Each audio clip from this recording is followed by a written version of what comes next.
Good morning, students. Myself, Dr. Sunaina Khatri, Assistant Professor in ABSD, Government PG College, Barmer.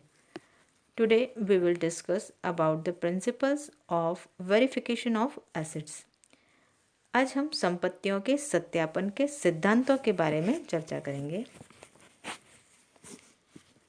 यानी संपत्तियों का सत्यापन किन सिद्धांतों के आधार पर किया जाता है। कुछ सामान्य सिद्धांत इससे संबंधित है जिन्हें हम इसमें जो स्थान देंगे।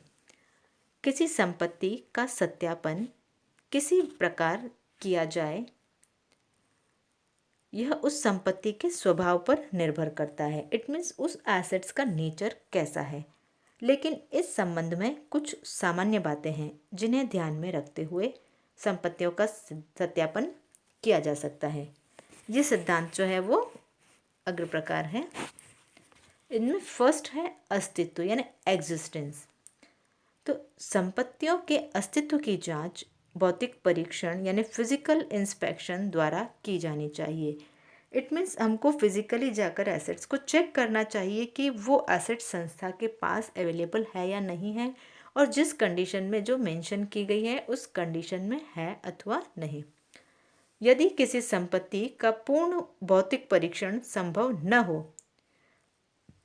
तो उसके संबंध में प्रबंधकों से प्रमाण पत्र लिया जा सकता है, जैसे स्टॉक के संबंध में आदि। तो स्टॉक के संबंध में हम स्टोर कीपर से उसका जो है साइन किया हुआ सर्टिफिकेट ले सकते हैं कि स्टॉक का वैल्यूएशन जो है वो प्रॉपर तरीके से किया गया है। यदि किसी संपत्ति का अधिग्रहण यानी पोजीशन किसी दूसरे के पास में है, जैसे बैंक से लोन लेते टाइम अगर हमने बैंक के उसको पोजीशन में दिया है तो उसका प्रमाण पत्र लेकर संपत्तियों के अस्तित्व की जांच की जा सकती है। सेकंड है स्वामित्व तथा स्वत्वाधिकार, ओनरशिप एंड टाइटल। जो संपत्तियां चिट्ठे में व्यवसाय की संपत्तियों के रूप में दिखाई गई है, इट मीन्स जो बिजनेस एसेट्स मानकर हमने बैलेंस शीट में शो की है, उनके संबंध में स्वामित्व संलेख यानी जो हमारा ओनरशिप डीड है उसकी जांच की जानी चाहिए। यानी ओनरशिप संस्था के नाम में ही होनी चाहिए, अथवा क्रेता एवं विक्रेता के बीच हुए प्रसंविदा यानी कॉन्ट्रैक्ट की जांच की जानी चाहिए। कुछ संपत्तियों की जांच कैश मेमो अथवा बीजक आदि के आधार पर की जा सकती है, जैसे फर्नीचर, टाइपराइटर एक्सेट्रा। तो इनका हम जो है अगर हमने कैश बेसिस पे परचेज किया है तो कैश रिसिप्ट, और अदरवाइज जो हम उनका इनवॉइस के बेसिस पर उनकी जांच कर सकते हैं। संपत्तियों के स्वामित्व की जांच के साथ साथ यह भी देखना चाहिए कि संस्था को उस संपत्ति के संबंध में पूर्ण स्वत्वाधिकार यानी टाइटल प्राप्त है अथवा नहीं। नेक्स्ट, बंधक या प्रभार, मोर्गेज और चार्ज। यदि किसी संपत्ति को बंधक रखा गया है यानी हमने गिरवे रखा है, उसको मोर्गेज रखा है, तो बंधक पत्र यानी मोर्गेज डीड की जांच की जानी चाहिए। यानी उसमें कौन कौन सी टर्म्स एंड कंडीशंस लिखी गई है उसको चेक किया जाना चाहिए।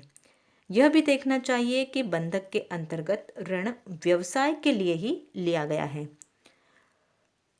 अन्य संपत्तियों के संबंध में प्रबंधकों से प्रमाण पत्र लेना चाहिए कि वे बंधक प्रभार व प्रभार से मुक्त हैं, और जो मोर्गेज एसेट्स नहीं हैं तो उसके रिगार्डिंग जो है हमको मैनेजमेंट से सर्टिफिकेट ले लेना चाहिए कि उन पर किसी भी प्रकार का कोई चार्ज नहीं है।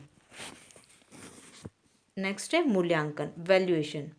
अंकेक्षक कोई मूल्य निर्धारण करने वाला विशेषज्ञ नहीं होता है, इसलिए यदि वह चाहे या आवश्यक समझे तो किसी संपत्ति के मूल्यांकन के संबंध में विशेषज्ञों की सलाह ले सकता है। यानी वो प्रॉपर जो है इन्वेस्टिगेटर रख सकता है या एक्सपर्ट्स की सलाह ले सकता है। उसे यह भी देखना चाहिए कि संपत्तियों का मूल्यांकन लेखा प्रणाली के सामान्य सिद्धांतों के अनुसार किया गया है। यानी उनका सत्यापन करते समय लेखांकन के सामान्य सिद्धांतों की अवहेलना नहीं की गई है। नेक्स्ट है अन्य बातें, अदर थिंग्स। उपयुक्त बातों के आधार पर संपत्तियों का सत्यापन के अलावा इस संबंध में कुछ अदर जो इम्पोर्टेंट पॉइंट्स हैं वो भी कंसिडर किए जाने चाहिए, जो फॉलोइंग है। इसमें फर्स्ट है कुछ संपत्तियों का अस्तित्व पत्र व्यवहार के द्वारा जांचा जा सकता है, जैसे लेनदार, देनदार आदि। तो हम डेटर्स, क्रेडिटर्स आदि से जो है वो ट्रांजेक्शन्स कर सकते हैं, उनसे हम जो है करस्पॉन्डेंस करके और उनके एसेट्स की जो है वो जानकारी प्राप्त कर सकते हैं कि क्या वास्तव में उनका पैसा लेना अथवा देना ड्यू है। सेकंड, कुछ संपत्तियों के संबंध में उसी वर्ष में जिसका अंकेक्षण किया जा रहा है, यदि कुछ खर्चा किया गया है तो उस खर्चे का लेखा पूंजी व रेवेन्यू सिद्धांत के आधार पर किया जाना चाहिए। यानी कौन से खर्चे जो हैं वो बड़े अमाउंट के हैं तो उन्हें पूंजी आधार पर यानी उनको कैपिटलाइज किया जाना चाहिए, और ऐसे खर्चे जो छोटे हैं और रेगुलर होने वाले हैं उनको रेवेन्यू बेसिस पे चार्ज किया जाना चाहिए और P&L अकाउंट से राइट ऑफ किया जाना चाहिए। नेक्स्ट, कुछ संपत्तियों को लाइसेंस फीस जमा कराकर प्राप्त किया जाता है, जैसे पेटेंट्स एक्सेट्रा, तो उनकी लाइसेंसिंग फ़ी जो है वो हमको टाइम टू टाइम डिपॉजिट करानी पड़ती है। इनका सत्यापन संबंधित लाइसेंस की जो डीड है, लाइसेंस को देखकर किया जा सकता है कि कितने टर्म का लाइसेंस है और कितनी इसकी फीस है। नेक्स्ट है चिट्ठे में निरूपण यानी प्रेजेंटेशन इन बैलेंस शीट। सत्यापन के अंतर्गत अंकेक्षक को यह भी देखना चाहिए कि संपत्तियों का चिट्ठे में कंपनी अधिनियम 2013 की शेड्यूल 3 के अनुसार सही निरूपण किया गया है, यानी उनको प्रॉपरली बैलेंस शीट में जो है वो अकॉर्डिंग टू रूल्स जो है प्रेजेंट किया गया है।